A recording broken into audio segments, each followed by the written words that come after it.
bird on a tree. I'm just sitting here. Bonjour à tous, c'est Claire pour Gwen TV. Aujourd'hui, je vais interviewer Gwenaëlle, qui est habituellement la personne qui a fait les interviews. Et tu vas nous parler de... Bonjour à tous. Alors oui, aujourd'hui, c'est moi qui vais répondre aux questions. Je vais parler un petit peu de ma vie en général, de mon enfance, de ce qui m'a amenée à être aujourd'hui ostéopathe, thérapeute ou même intervieweuse ou plein d'autres choses. Alors, moi je sais que quand tu étais petite, tu avais déjà perçu que tu avais certaines particularités. Est-ce que tu peux nous en dire un peu plus, s'il te plaît ? Oui, alors petite, c'est vrai que moi j'ai eu une enfance plutôt pas très joyeuse. Je m'ennuyais beaucoup. Je trouvais le monde déjà très dur en fait. Dès l'école primaire, je trouvais que dans les cours d'école, avec les copines, on n'est plus ta copine, tout ça. Je trouvais ça très difficile, je trouvais ça violent, je trouvais ça dur à vivre en fait. Je me souviens que je me faisais déjà cette réflexion que c'était pas facile en fait, les relations humaines. Et puis, alors l'école... ce qu'on y apprenait ne m'intéressait pas. Après, voilà, je pense que j'avais pas de soucis scolaires, je faisais bien ce qu'il fallait, mais alors ça m'intéressait pas du tout, hein. Je m'ennuyais. Les relations, je les trouvais difficiles. Et puis, moi, ce qui m'intéressait, la seule chose qui me donnait de la joie quand j'étais petite, c'était les petits chatons. Ça, c'est rigolo que t'en parles. Ouais, donc c'était ça. Moi, quand j'avais la chance d'avoir souvent des portées de chatons à la maison. Et là, c'était le grand bonheur. Je pouvais passer 3 heures, 4 heures, 5 heures, à les regarder, à leur aménager des petits espaces, à les faire jouer, à observer le développement depuis la naissance. On a même observé les naissances déjà. Et puis observer vraiment les changements de semaine en semaine ou de jour en jour. Ça me passionnait. Aussi sentir la chatte enceinte, poser mes mains, je me souviens, poser mes mains et sentir les petits chatons qui bougeaient dans le ventre. Ça, j'adorais. Voilà, c'était mon grand bonheur, c'était ça. C'était une sorte de refuge. Mais en fait, je saurais pas dire si c'était un refuge ou pas, mais c'était ça qui me plaisait. Et du coup, après d'ailleurs, en 3e, je me disais, je vais arrêter l'école, je veux m'occuper de chiots, par exemple, dans un magasin. Et voilà, c'était ça qui me plaisait encore à ce moment-là. D'accord. Et par rapport à tes émotions quand tu étais petite, tu dis sur la cour de récréation, c'était pas facile, je suis plus ta copine, les petits soucis qu'ont les enfants quand ils sont tous ensemble. Et du coup, comment ça se passait pour toi concrètement ? Tu avais des copains, des copines, tu te sentais exclue, tu t'excluais toute seule, J'avais quand même quelques bonnes copines, 2 ou 3 copines toujours, mais justement avec le risque toujours qu'elles soient perdues. Donc c'était difficile parce qu'en perdant, si j'avais une meilleure copine à ce moment-là et que le jour même, elle était plus ma copine, c'était une journée un peu triste, quoi. Mais sinon, c'est vrai que en dehors de l'école, même les week-ends, souvent, je me couchais, en fait, pour dormir. Ouais, je me couchais pour dormir, toute petite déjà, parce que à l'époque, je ne sais pas, mais je pense que je ressentais beaucoup de choses qui n'étaient pas forcément agréables, et de dormir, ça éteignait tous les sens, et puis c'est ce que je trouvais de mieux à faire, en fait. D'accord. Et est-ce que tu aurais là comme ça des petits exemples de choses que tu aurais perçues quand tu étais petite liées à ton hypersensibilité ? Est-ce que tu as des choses qui te reviennent justement quand on parle d'hypersensibilité, d'enfants, qu'il faut faire attention à eux, qu'il faut prendre soin d'eux ? Oui. Qu'est-ce que tu...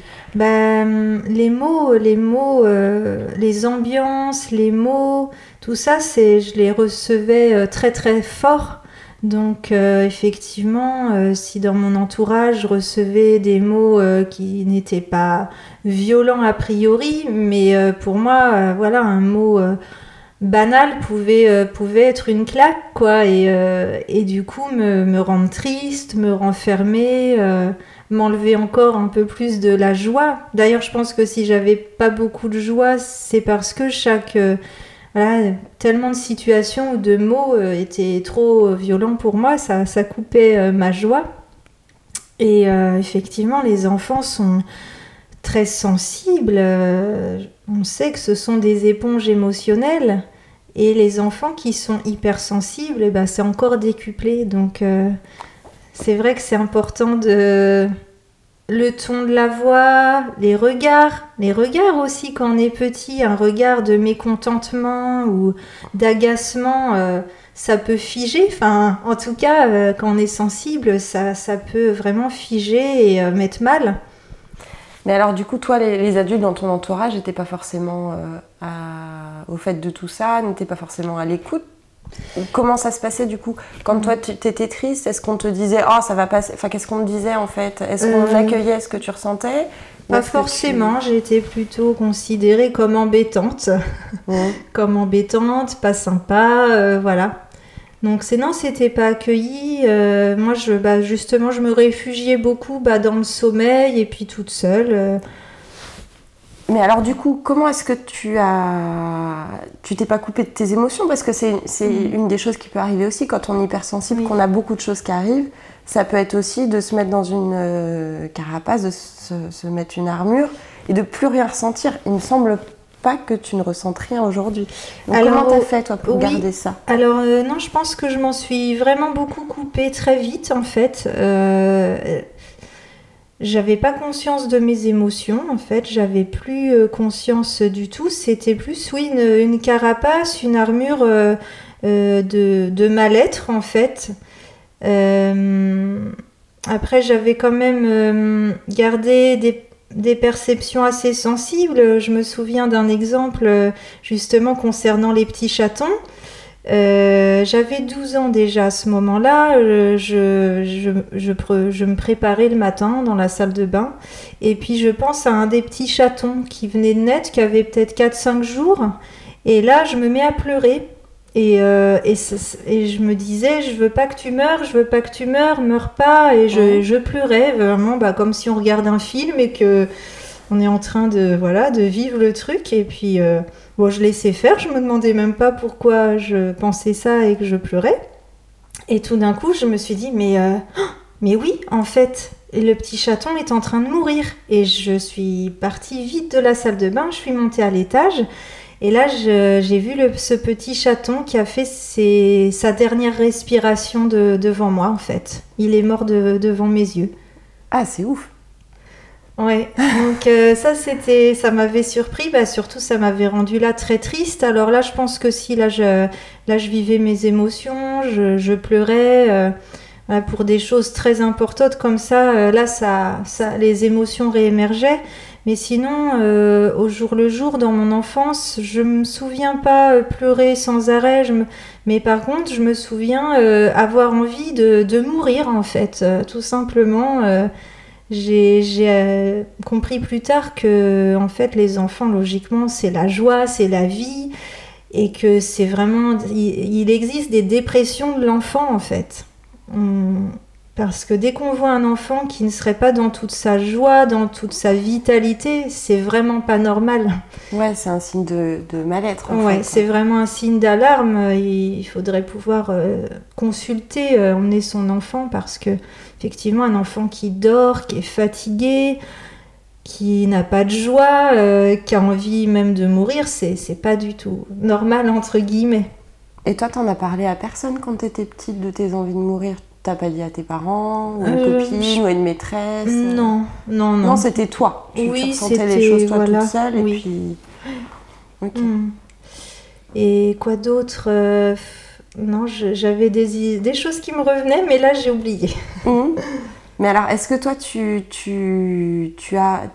aurais aimé qu'on se comporte d'une certaine façon avec toi, peut-être pour accueillir tout ça? Est-ce que Tu observes des choses aujourd'hui parce que tu sais plein de choses, t'es maman. Oui.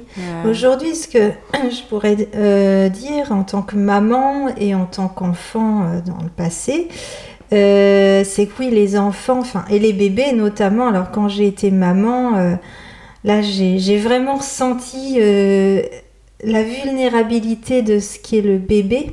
Le bébé, il arrive, il a aucun moyen de s'exprimer, il a aucun moyen de se défendre, il a aucun moyen, quoi. C'est quand même incroyable quand on y pense. Et moi, de ressentir en tant que maman que ce bébé, il était en toute confiance avec moi, quelque part, et il me donnait aveuglément toute sa confiance. Pour moi, c'était énorme. De ressentir ça, de se dire, et que chaque bébé, donc à ce moment-là, chaque bébé que je croisais dans la rue et que je voyais avec ses parents, je me disais, oh là là, ce bébé aussi, il a aucun moyen de communiquer, de se défendre, de quoi que ce soit, de se nourrir, rien. Il dépend totalement et entièrement des adultes qui vont s'occuper de lui. C'est quand même incroyable. Et toi, t'as trouvé ça merveilleux alors qu'on pourrait être complètement paniqué de se dire que c'est énorme comme responsabilité. On le sait bien, quand on fait des enfants, on est responsable d'eux, c'est à nous de tout gérer. Mais la prise de conscience, ça n'a pas fait paniquer? Non, au contraire, ça me touchait, ça m'émouvait et j'avais confiance que par contre là, effectivement, encore l'instinct ou un 6e sens peut prendre le relais. C'est-à-dire que rapidement, je comprenais de quoi avait besoin le bébé dans ses besoins de base, par l'observation, les petits signes, quand elle avait faim, avant même qu'elle pleure, je la mettais au sein. C'est vrai que si on observe, on a toutes les indications sur ce dont a besoin le bébé. Si on est à l'écoute, qu'on est présent et qu'on agit un peu plus par instinct, plus que par tout ce qu'on va nous dire ou entendre. C'est vrai que moi, je suis allée un petit peu à l'inverse de tout ce qu'on pourrait entendre habituellement. Et simplement, je m'écoutais instinctivement. Et j'avais l'impression d'être effectivement dans ma partie plus sauvage, un peu animale, où on sent qu'il faut couvrir le bébé contre soi pour pas qu'il ait froid, alors qu'on nous dit non, il faut pas dormir avec lui, il faut le laisser dans son petit lit là, mais il y a plein de choses, voilà, j'observais tout simplement qu'elle avait les mains froides toute seule, et dès qu'elle était sur moi, elle avait les mains toutes chaudes, et des petites choses comme ça, d'instinct en fait, et d'envie aussi. Instinctivement, on a l'envie de câliner son bébé, d'être proche de lui. Et beaucoup de femmes, quelque part, s'empêchent en se disant « Ah non, faut couper le cordon, le bébé vient de naître et il faudrait presque imaginer qu'il sache se débrouiller, qu'il puisse gérer ses pleurs, ses émotions, ses besoins tout seul. » Ouais, je pense que c'est un problème que les parents, les jeunes parents peuvent rencontrer. Moi, je l'ai moi-même vécu ça, mais effectivement, il y a une sacrée pression de se dire je me fais confiance. Et puis je fais à ma façon. C'est pas ce que j'ai lu, c'est pas ce qu'on m'a conseillé, c'est pas ce que mes parents ont fait. C'est peut-être pas ce que j'ai fait avec des enfants plus grands, mais c'est quand même assez fort de pouvoir être en lien comme ça avec son bébé ou son enfant quand il grandit et de comprendre les besoins. Je suis pas sûre que tout le monde y parvienne d'être connecté à soi comme ça et d'improviser.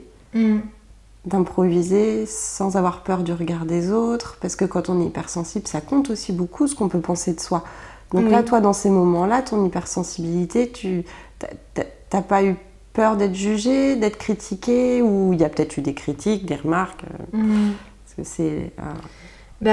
Par chance, à ce moment-là, je croisais un peu les mamans qui fonctionnaient comme moi, puisque en allant à des petits ateliers ou des endroits où finalement c'était aussi des mamans qui étaient plutôt dans un allaitement à la demande, dans la douceur, dans oser dormir avec son bébé si on sentait que c'était le besoin à ce moment-là pour le bébé.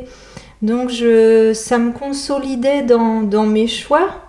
Je suis tombée sur des lectures essentielles, j'en parle souvent, mais c'est Catherine Guéguen, Pour une enfance heureuse, et Isabelle Filiosa, les émotions de l'enfant. Et là, à partir de là, j'avais la base de tout ce que j'avais ressenti instinctivement.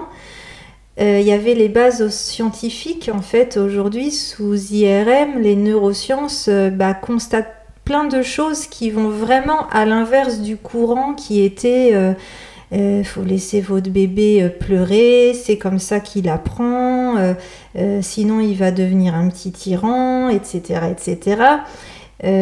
Aujourd'hui, ça démontre vraiment...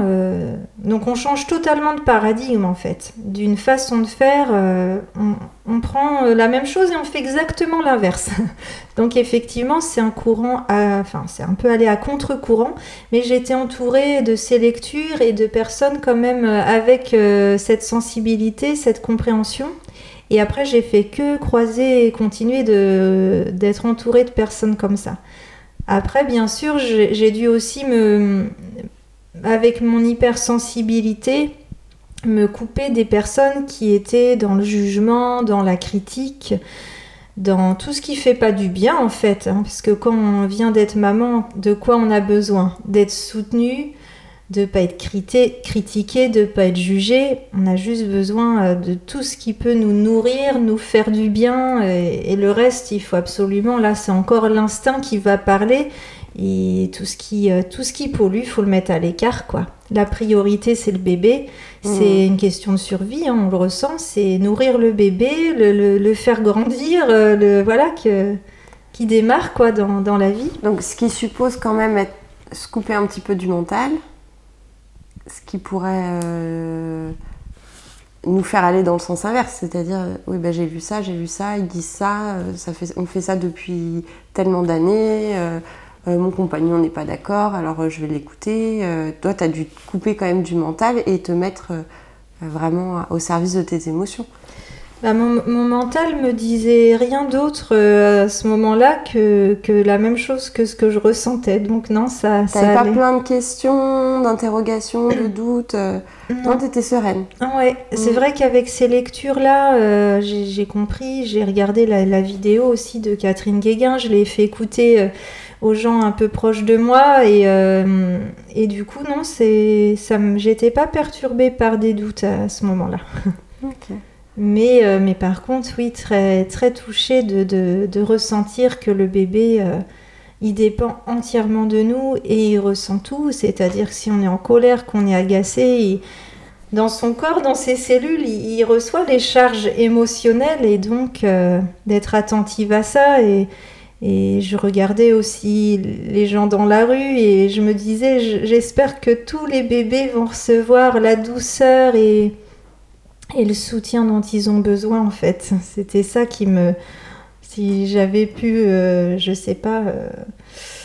que le monde entier ressente ce que je ressentais à ce moment-là, j'aurais aimé pour que tous les bébés ils soient entourés d'amour, d'attention, de douceur, tout ça c'est tellement important en plus, en fait, effectivement, d'être nourri, du lait, mais voilà, c'était... Ouais. D'accord. Et donc, si on reste dans le thème de l'hypersensibilité et des enfants, qu'est-ce que toi tu observes avec des enfants qui grandissent, que ce soit ton enfant à toi ou ceux qui t'entourent, que tu reçois en séance Qu'est-ce que tu observes toi? Oui, alors pour parler des enfants, dans mon travail, c'est vrai que je reçois beaucoup d'enfants hypersensibles dont les parents ne connaissent pas ces particularités. Donc moi, comment je le perçois, leur façon d'exprimer déjà leurs émotions, par exemple d'avoir très très peur d'être touchée ou quand je les touche, quand j'attends toujours qu'ils me donnent la permission, qu'ils soient en accord, parce que pour moi c'est important que l'enfant il apprenne que son corps lui appartient. S'il vient chez l'ostéopathe pour d'un côté se détendre, mais que moi quelque part je lui fais violence en l'approchant alors qu'il n'est pas prêt, ce serait contre-productif. Donc il arrive qu'il y ait des séances où je dise aux parents et à l'enfant, non, en fait aujourd'hui tu n'as pas envie que je m'approche et c'est très bien que tu puisses le dire. Il faut que tu te fasses confiance sur tes envies, sur tout ça. et c'est pas vital là, donc aujourd'hui on va pas travailler sur ton corps, et puis quand tu auras envie, tu diras à tes parents pour revenir. Mais déjà vers 3-4 ans, ils comprennent très très bien ça. Et j'ai une petite fille justement, la première séance s'est passée comme ça, et après elle est revenue, et je suis à peu près la seule qui pouvait l'approcher parce que j'avais respecté sa sensibilité, ses émotions. Donc effectivement, toujours essayer de percevoir le niveau, on va dire, émotionnel de l'enfant pour s'y adapter. Qu'est-ce que je vois des enfants qui peuvent se boucher les oreilles facilement si on est en train de couper dans son assiette, quand les gens applaudissent. Quand il y a un bruit soudain, les enfants qui se bougent tout de suite les oreilles, des enfants dès qu'on voudrait un petit peu les masser ou même commencer, ils font des bonds et on ne peut pas les toucher. Des enfants qui ont des émotions très très très fortes, des colères très fortes, une frustration qui arrive très très vite, des choses comme ça. Là, pareil, on peut se dire, bon, il y a une sensibilité un peu au-delà de la moyenne. Tous les enfants sont sensibles, donc tous les enfants ont besoin de douceur, de patience, de calme, d'être attentifs au ton qu'on met, à ce qu'on leur dit. Mais les hypersensibles, pour eux, ça va être capital pour la suite. C'est-à-dire que, en rediscutant avec une psychologue vers qui j'oriente souvent les patients que je pressens être ainsi, elle m'avait dit pour une personne hypersensible, l'environnement, tout ce qui nous entoure est capital. C'est-à-dire les gens qui nous entourent, là où on travaille, là où on vit, ce qu'on lit, ce qu'on écoute, nos amis, c'est essentiel. C'est-à-dire qu'un milieu qui nous convient, on va fleurir, on va s'épanouir comme jamais, mais tout autant, un milieu qui ne nous convient pas vraiment, un milieu, on va dire même normal, pour un hypersensible, ça peut être un enfer. Il peut aller, il y a beaucoup de jeunes hypersensibles qui ne sont pas forcément au courant de cette sensibilité, qui se retrouvent à l'hôpital psychiatrique parce que c'est vraiment vital en fait, un bon environnement qui nous correspond parfaitement.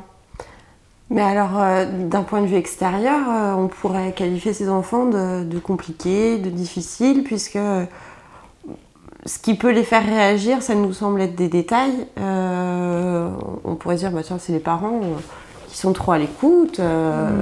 Petit chaton, il a une étiquette qui le gratte, il faut absolument changer le t-shirt. Une odeur trop forte, ça va, tu vas t'habituer. Alors comment est-ce que toi tu différencies éventuellement un enfant qui pourrait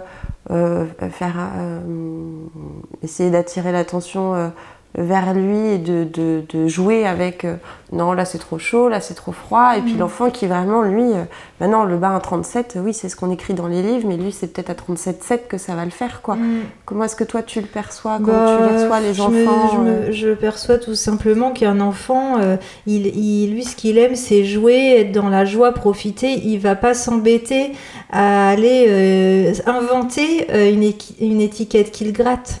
Il va pas aller inventer que l'eau est trop chaude. C'est réellement du vécu. Effectivement, moi-même, j'ai plein de matières où de la laine, je ne peux pas la porter. Ça me fait comme quand, dans les dents, là, on ressent un frisson. C'est juste insupportable. Donc, effectivement, quand soi-même, on est sensible, quand on voit ces enfants-là, on comprend tout de suite que eux, c'est juste vécu de façon aussi forte, mais ils n'ont pas en plus le développement du cortex préfrontal qui n'est pas encore mature pour se dire ce n'est qu'une étiquette, j'ai juste la journée à passer avec, ça va aller. Non, ils sont dans leurs sensations, dans leur sens, et heureusement. Et du coup, c'est vraiment insupportable pour eux. Et c'est vraiment de les écouter, en fait, pas juger, oh non, il exagère, c'est pas grave, là c'est juste une étiquette, ou voilà. C'est de pouvoir écouter tels qu'ils sont. ah oui, ça te gratte, bon bah on enlève. Voilà, comme nous, si on n'aime pas quelque chose à manger, on le mange pas. Enfin, c'est tout simplement prendre en compte ce qu'ils sont et ce qu'ils vivent sans remettre en question. Et par rapport aux émotions fortes, eh ben, c'est d'avoir cette compassion. Parce qu'en fait, en lisant les livres de Catherine Guéguen, moi, ce qui me venait vraiment, c'est cette empathie, cette compassion de se dire que ces enfants, les bébés, les enfants, tous, hein, pas que les hypersensibles, ils n'ont pas du tout encore un cerveau mature. C'est-à-dire qu'ils vivent tout de plein fouet. C'est une émotion, c'est un tsunami. Mais ça reste. Parce que quand on est hypersensible petit et qu'on a renoué à un moment avec ses émotions, parce qu'on peut imaginer qu'on s'est coupé un moment pour se protéger ou parce que c'était pas accepté et donc on se dit bon bah je vais taire tout ça. Comment est-ce qu'on peut faire alors pour je sais plus ce que je dis. Oui, en tant qu'adulte, pour vivre ces tsunamis. Parce que ça reste oui, là en ça fait. reste ça, on l'a connu oui. petit, bébé, donc là on est en train d'en parler, mais adulte, c'est des personnes qui continuent à vivre les choses très fortement. Oui, c'est vrai. Donc, alors, pour les bébés et pour tous les bébés hypersensibles ou pas hypersensibles, parce que il y a les bébés, ce qu'on appelle aux besoins intenses, ce sont des bébés en fait qui sont hypersensibles. Mais pour tous les bébés et sensibles ou pas hypersensibles ou non, la compassion de se dire que ils vivent des émotions de plein fouet. Ils n'ont pas de cortex préfrontal permettant de relativiser, de comprendre, d'analyser pour relativiser leurs émotions. Donc c'est vraiment vécu intensément. Quand on comprend ça, quand on voit un enfant, quel que soit son âge, qu'on l'apprécie ou pas, enfin bon bref, mais qu'on se dit là il est en train de vivre une émotion, c'est un tsunami, c'est... Eh ben, qu'est-ce qu'on a envie de faire? Est-ce qu'on a envie de lui crier dessus? Est-ce qu'on a envie de le prendre dans ses bras pour l'aider à retrouver un tout petit peu de calme? Si on développe cette compassion, cette empathie, on ne peut plus agir de la même façon. Et quand on a compris qu'ils ne font pas exprès, ils sont submergés. S'ils pouvaient se calmer, oui, ce qu'ils aiment, eux, c'est jouer tranquillement, donc ils le feraient et ils ne chercheraient pas à se gâcher une heure de jeu parce qu'il y a une émotion. À partir de là, eh ben, moi, j'ai souvent cette connaissance qui revient quand je pourrais avoir ma patience qui est mise à rude épreuve, me dire, voilà, rappelle-toi que voilà, il est impuissant face à ce qu'il est en train de vivre comme émotion et qu'à la limite, encore une fois, même si c'est plus un petit bébé, même si quand c'est un petit enfant, il n'a que l'adulte là qui est avec lui pour l'aider à passer ce tsunami et à y faire face. Et en fait, l'adulte, je crois que c'est aussi dans le livre de Catherine Guéguen, l'adulte sert de cortex préfrontal à l'enfant qui n'en a pas encore, en fait. Donc, il est là pour rassurer, accompagner, donner une enveloppe à cette émotion très forte qui est en train de se vivre. Donc, c'est le rôle de l'adulte qui accompagne l'enfant.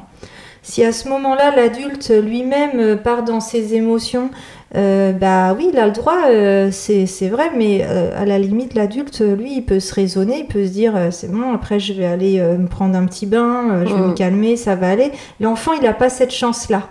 Donc quand on se rappelle de ça, bah, on se met un peu de côté et on se rappelle que là, la priorité, c'est l'enfant. Il n'a pas son cerveau mature.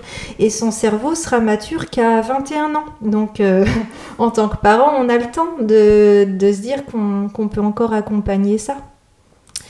Et pour les adultes qui sont hypersensibles, et donc ont été bébés hypersensibles et qui le sont encore, effectivement, les émotions sont toujours vécues comme des tsunamis. Et ces émotions peuvent être déclenchées par un simple mot ou un ton, ou même un non-dit. Parce que effectivement, ça c'est un sujet très important. Les non-dits, les secrets, les mensonges, c'est vécu par les enfants et par les adultes hypersensibles de façon très très violente. C'est-à-dire qu'ils vont tout ressentir mais sans comprendre pourquoi, puisque là c'est caché. Ça peut être encore plus violent qu'une colère exprimée quelque part. Oui, parce que là finalement on retrouve un conflit entre ce que perçoit l'enfant d'un climat familial, par exemple, où les parents disent non, tout va bien, puis finalement il y aurait un conflit dans le couple parental. Donc on lui dit tout va bien, puis lui dans son corps il ressent, il ressent de la tension. Oui. Du coup lui il a un conflit entre ce qu'on lui dit de la situation et ce que lui il ressent finalement. Oui, tout à fait, c'est ce conflit, c'est ce paradoxe intérieur qui peut encore plus perturber. Plutôt que la situation, parce que dire que c'est difficile en ce moment, on s'entend plus, ça peut inquiéter l'enfant, mais ça peut le rassurer sur « Ah bah c'est ce que je ressentais en fait ». Même s'il va pas le verbaliser, son inconscient lui va se dire « Ah bah c'est bon ». En fait, je ressens. Oui, c'est cohérent. C'est les hypersensibles et les enfants ont vraiment besoin d'une cohérence entre ce qui est exprimé, vu à l'extérieur et ce qu'ils ressentent comme ils ressentent très fort. S'ils ressentent une angoisse, un malaise et qu'autour on dit « Ah non, c'est très très bien, tout va très très bien, regarde maman elle est contente », il peut juste se dire que c'est lui qui est pas normal à ce moment-là. Il se dit bah ouais, tout le monde va bien et apparemment tout va très bien et moi je me sens très mal, donc il va se culpabiliser, il va se juger et surtout il va rester avec cette espèce d'empreinte de sensations qui n'ont pas d'explication et qui peuvent être très perturbantes aussi à l'âge adulte. Alors pour en revenir à ta question, l'adulte hypersensible qui vit des tsunamis, comment il fait ? Il a appris, s'il a eu la chance de savoir ce qu'est l'hypersensibilité, d'avoir lu des choses sur le sujet, il a la chance de pouvoir s'accueillir lui-même avec cette forte sensibilité. Et après, c'est beaucoup d'outils, de techniques de s'accueillir soi-même, de se donner à soi ce qu'un parent, entre guillemets, pourrait avoir à donner à un enfant qui vit des fortes émotions. Là, l'adulte va le faire pour lui-même. Donc, se raisonner un petit peu, ça marche pas vraiment, hein, mais bon, ça permet un petit peu de prendre du recul et là, de s'apporter les besoins qu'il lui faut en fait. Donc une émotion de tristesse par exemple, ça peut être d'avoir besoin d'aller pleurer, d'écrire sa tristesse, d'en parler, voilà, de répondre aux besoins qui sont là pour que cette émotion elle soit vécue, éliminée, digérée au mieux.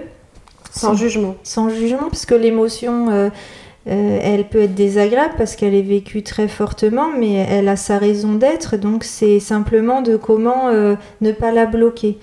Alors comme les enfants et les futurs adultes hypersensibles, les émotions sont très fortes, le risque souvent c'est de porter un masque et c'est de les bloquer en fait, puisqu'elles sont juste insupportables, donc c'est une résistance à accueillir l'émotion.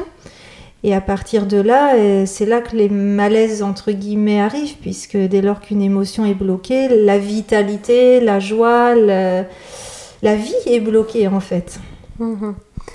Et donc, en fait, on pourrait se dire, les adultes de plus de 21 ans, la maturité du cerveau est faite, ils devraient pouvoir gérer tout ça. Ah bah ce serait bien qu'on apprenne ça à l'école. Ouais, parce qu'en fait effectivement, alors hypersensible ou pas, dans mon travail au quotidien en cabinet, les émotions les gens ne connaissent pas, ils ne savent pas ce que c'est en fait une émotion. Moi-même j'ai découvert très tard, j'ai été très coupée de mes émotions. Alors mentalement oui, je suis triste, mais en fait je ne savais plus quoi en faire, je ne savais même pas le reconnaître quand je vivais une émotion.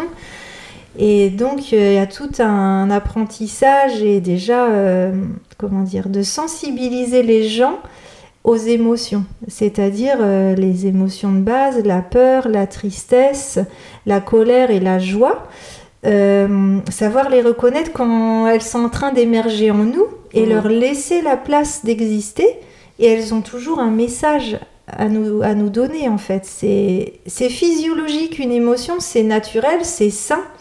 Le problème c'est qu'on les bloque et là ça crée des tensions psychiques et physiques. Oui, dans le corps aussi, en ostéopathie, il y a des personnes qui viennent consulter, qui ont des douleurs, qui ont des limites corporelles, et finalement, Oui, Ça bah en t'arrive fait de c'est découvrir que c'était émotionnel c'est souvent émotionnel. La cause, c'est rare en fait que ce soit un événement extérieur comme un accident, une chute, un coup, un traumatisme qui viennent de l'extérieur. En général, ça vient de l'intérieur. Donc c'est des tensions viscérales souvent dans les organes qui sont noués, on va dire, les fascias qui entourent tout ça se crispent, se nouent, même se tordent. Hein.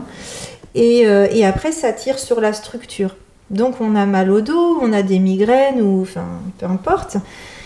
Et très souvent, effectivement, ce sont des émotions qui ont été bloquées hier, avant-hier, il y a 10 ans, on ne sait pas. Ça peut en faire un paquet. Ça peut en faire un paquet. Le corps, ça fait déjà bien longtemps qu'il n'est plus du tout libre et libéré. Et là, souvent, pour que ça lâche, faut qu'il y ait l'émotion qui lâche, en fait. Alors, le corps est un outil très intelligent et formidable pour ça, pour retrouver nos émotions et les libérer, parce qu'en posant les mains sur le corps dans des approches subtiles, comme l'ostéopathie, les tissus trouvent un point d'appui. C'est comme si... quand on parle à une amie, ça peut faire du bien aussi, on trouve un point d'appui pour exprimer ce qu'on a exprimé. Là, dans les tissus, poser la main va devenir point d'appui des tissus qui vont dérouler, on appelle ça le déroulé facial, détordre toutes les tensions grâce à ce point d'appui.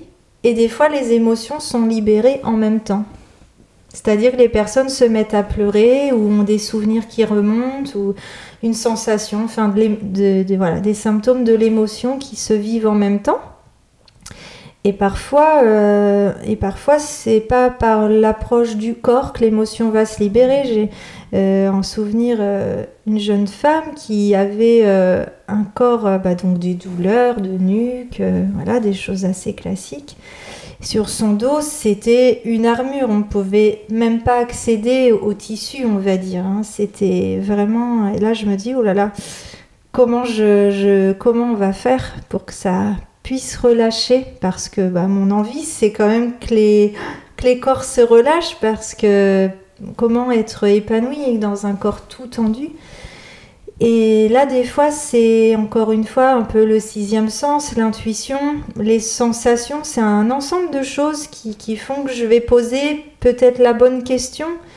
Et là, je lui avais demandé si dans son enfance ou dans le passé, elle avait eu à se défendre très fortement, que son corps là était comme une armure et qu'il y avait...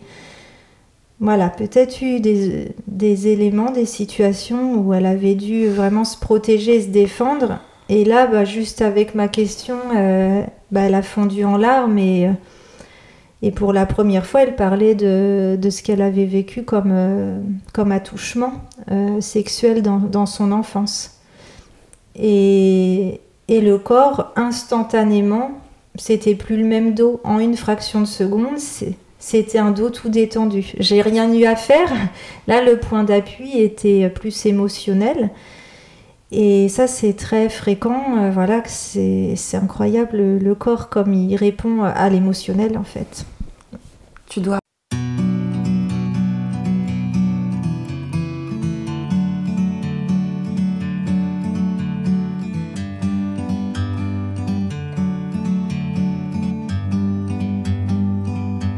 Like a bird on a tree, I'm just sitting here